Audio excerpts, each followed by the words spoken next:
Welcome to the Fight Night Daily podcast. A little bit hoarse. Gareth and Davies here with Spencer Oliver at the Kingdom Arena. We've just seen the most incredible fight between two brilliant light heavyweights, befitting the opening of the Riyadh season as the arena empties around us. 12 brilliant rounds of action. Full declaration, scored it 8-4 to Beterbiev. There were a couple of swing rounds in there that I scored to him. Thought he pressurised, he pushed hard, he threw more punches, he put Bivol under pressure.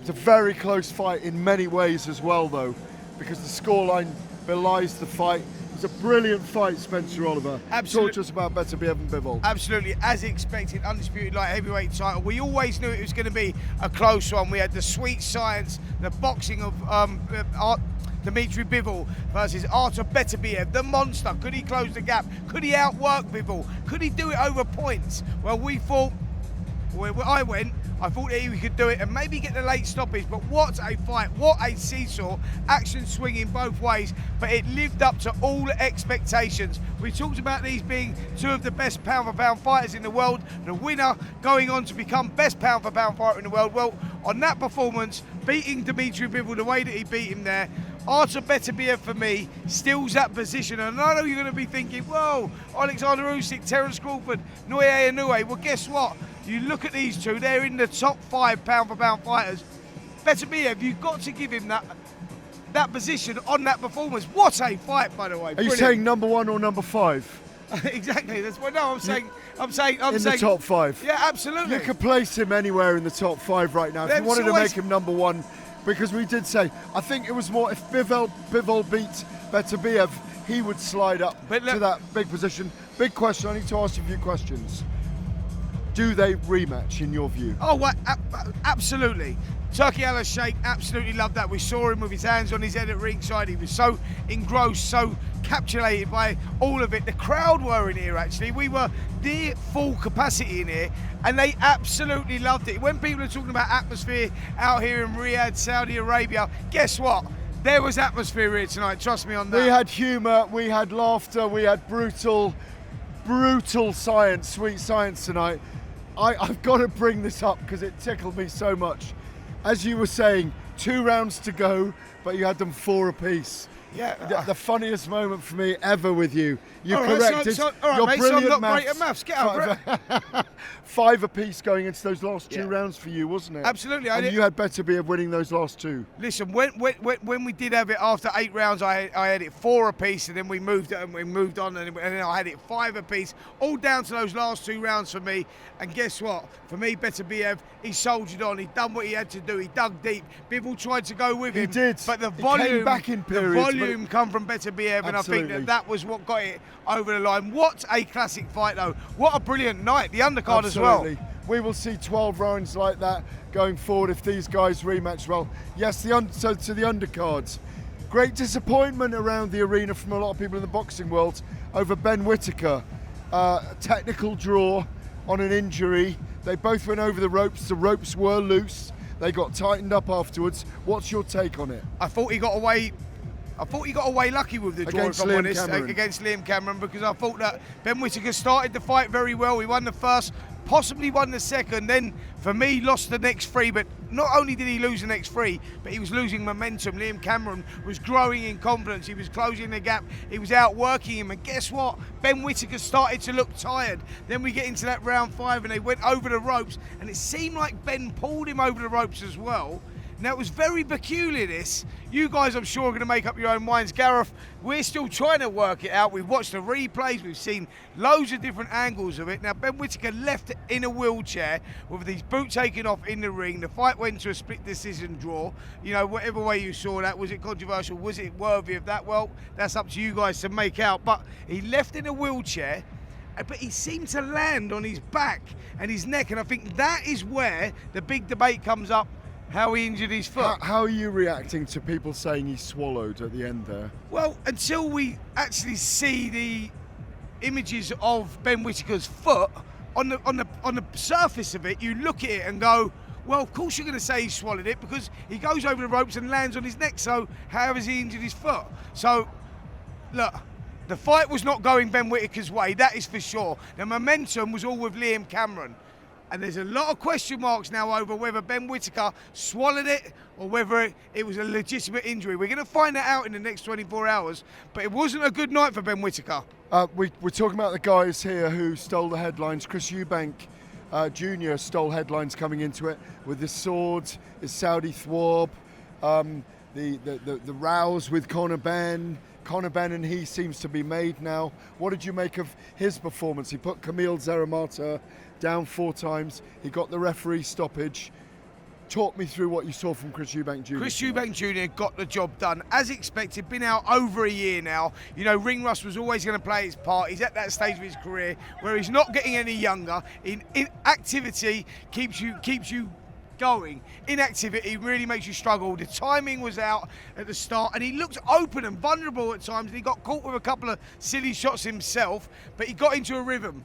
He adapted, he changed it around, and it was a sensational finish. So good rounds in the bank for Chris Eubank Jr. Now we need to see him kick on. Now we need to see him go again. Great to see Conor Ben in the ring with him as well, the face-off. And Neymar there, of course, here tonight, plays football out here. And obviously he's a poker partner of Chris Eubank Jr. Not quite keeping them apart. Did we enjoy the vim and vigour between Ben and Eubank? Is it a fight you're looking forward to seeing? Well, it was always a fantasy fight that we wanted to see, with a history of the fathers that goes way back when. I mean, they go down as the greatest rivalry in British boxing history. So it was always a fantasy fight. You thought, will it really happen? Ben down at 147, Chris Eubank up as high as 168, then dropping down to 160. The reality was, no, it's not. Then all of a sudden we get it. We've had what we had. Really sort of ripped Conor Ben's career apart, and still no conclusion to that, by the way. So he's like, you know, he's getting in there and he's calling it on and he's saying we want to fight. Well, he hasn't got his licence back yet. So no, but I think they'll talk about talk. that now. He's been out over 2 years in the UK. I've tried to speak to Robert Smith about that, the Secretary of the Boxing Board of Control, tonight. Well, it's all very silent, isn't it? It is very silent, but they need to do something about it to make that fight happen. I want to see that fight happen. And I also think, looking at the way Chris was tonight, there was a slight ageing in him that I saw in the fight. That could be inactivity as well. Caught, it could be as well. You know? But he was caught a few times that I wouldn't expect him to be caught by Zeramata. Brilliant performance by Sky Nicholson. I thought it was a shutout against Raven Chapman, who was very, very game. Absolutely masterful timing, movement from the southpaw stance, creating the angles, letting her opponent fall in. I thought she looked absolutely like a wizard. You are getting good, mate. That was a nice breakdown. That was a very nice breakdown. Yeah, it was always going to be about whether Raven Chapman could close the space, close the gap. She needed to move her feet before throwing her punches to close the gap, but she didn't do that. She was throwing her hands, and Sky Nicholson does what she does best. Southpaw stance. She controls the space on the outside. She pot shots, picks her shots. Beautiful boxing, dominant performance. Raven Chapman, was, for me, totally outclassed in that fight. She can come again, of course she can. She can go away, learn from it. Sometimes that can be the moulding of a fight or a loss like that. But tonight belonged to Sky Nicholson. What a performance! Finally, Eddie Hearn's won over Frank Warren, by the way, as well. That's been a long time coming. Jaya Pataya walked Jack Massey down, stopped him. Very, very powerful. He's a southpaw. He's got those beautiful angles. That left hand comes from nowhere. Jaya Pataya, number 1 in the division. Who do you want to see him face next? Jaya Pataya is the monster of the division, and I struggle to see him getting beat at cruiserweight, even if that's Chris Billam-Smith, which is a fight that he's been chasing. Chris Billam-Smith going in against Ramirez, Gilberto Ramirez. That fight's gonna happen very, very soon. He probably takes the winner of that, tries to become undisputed at cruiserweight before moving up to heavyweight, and it's not a matter of if, it's a matter of when he moves up. No, he'll go straight up to heavyweight. Oh, come on. Bridge is not attractive enough for a fighter of that quality. He's star out of the ring as well as in the ring. Jaya Pataya is a monster, and he controlled that fight. Jack Massey, he come out, he started very well, looked like he was holding his own, but Jaya Pataya showed his class, man. It's all about levels. David Hay said he steps up to heavyweight and agrees with you as well. Similar kind of physique as David Hay, that kind of size. Yeah. And he's not going to have to put on too much weight to go up. He's got so much explosive power. Finally, horrific, brutal, sweet science tonight. Not a nice moment for Fraser Clark. Hit to the temple with the right hand by Fabio Wardley, who was brilliant tonight. He went down, he hurt him with 4 or 5 punches. There looks to be some real damage to Fraser Clarke's head. There was concern in the ring. We understand he's been taken to hospital. We wish him well. Brilliant performance by Fabio Wardley. Absolutely. Though. Listen, we all thought that Fraser was the one that maybe, you know, with the amateur pedigree that he had, that he could make those slight changes, and those little changes make a massive difference at this level. But guess what? Heavyweight boxing, one shot turns it around. And what we do know about Fabio Wardley is if he gets you caught and he gets you hurt, you genuinely stay hurt. And that's what happened here. But that injury, Gareth, was horrendous. Horrendous. I mean, honestly, we've been at many shows before, but it was like the side of his face caved in. It was really bad, and we just wish him the best, Fraser. But what a performance from Fabio Wardley. Wax himself up there. Absolutely. Top 10 now. There's fights out there with the likes of Agit Kabayel. Joseph Parker's looking for a fight. Filip Hrgovic. There's great fights for Fabio. For me, cements himself in the top 10. Look, everyone's nearly gone. They're taking the ring apart. You're sounding a little bit horsey as well. I'm just very excited. My highlight of the week was what we just witnessed for 12 rounds. Absolutely extraordinary. Bit of rhymes and a bit of Missy Elliott as well. I missed that, didn't I? Wow, was that? How good was that? Mate? We had little Romario dancing. We had Ed Huntley was up there dancing. They've worked their cotton socks off for us this week.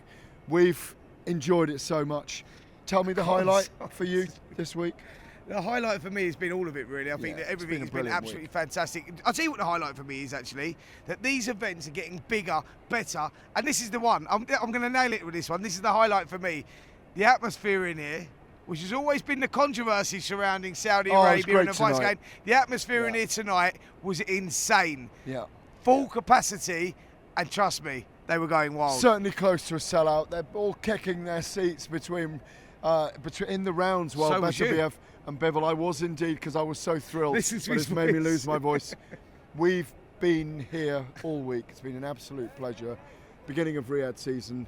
Hopefully we're back next month, the month after, for Fury versus Usyk 2 on December the 21st. You've been watching Spencer Oliver and me, Gareth Davies, here in Riyadh for the Daily Fight Night podcast. We've got a plane to catch. We'll see you back in the UK.